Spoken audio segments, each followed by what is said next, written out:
রোজা রেখে নামাজ না পড়লে রোজা হবে? অনেকেই আজকাল আমাকে প্রশ্ন করে, হুজুর রোজাই কি যথেষ্ট? রোজা রাখার পরে যদি নামাজ আদায় না করে তাহলে তার রোজার কি হবে? আমি উত্তরে বলবো, যদি নামাজ আদায় না করে তাহলে তার ঈমানই ক্ষতিগ্রস্ত হয়ে যাবে। এ ব্যাপারে মহান আল্লাহ রাব্বুল আলামিন পবিত্র কালামুল্লাহ শরীফের 2 নম্বর সূরা বাকারার 43 নম্বর আয়াতে কারিমার ভিতরে ইরশাদ করেন, ওয়া আকিমুস সালাহ, তোমরা নামাজ প্রতিষ্ঠা করো। রাসূলুল্লাহ সাল্লাল্লাহু আলাইহি ওয়াসাল্লামের ফরমান হলো, আল আহদুল্লাযী বাইনানা ওয়া বাইনাহুমুস সালাহ, তাদের আর আমাদের মধ্যে পার্থক্য হলো নামাজ। ফামান তারাকাহা ফাকাদ কাফার, যে ব্যক্তি তা বর্জন করলো, ত্যাগ করলো, সে কুফরি করলো। সুনান আত-তিরমিজি হাদিস নাম্বার 2621।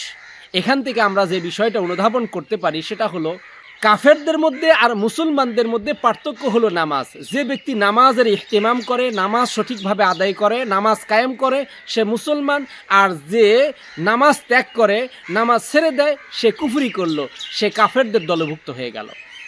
তাই আপনাদেরকে শিক্ষণীয় যে বিষয়টা আমি তুলে ধরতে চাই, নামাজ এবং রোজা এটা আলাদা আলাদাভাবে ফরজ।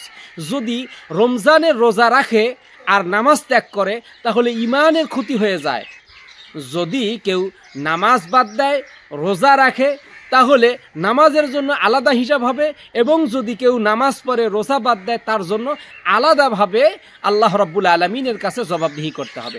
অর্থাৎ রোজা এবং নামাজ আলাদা আলাদাভাবে ফরজ, আলাদাভাবে রব্বুল আলামিনের কাছে জবাবদিহি করতে হবে। তাই আসুন আমরা নামাজ ঠিকমতো আদায় করি এবং রমজানের রোজা হক আদায় করে রাখার চেষ্টা করি। আল্লাহ রাব্বুল আলামিন আমাদের তৌফিক দান করেন।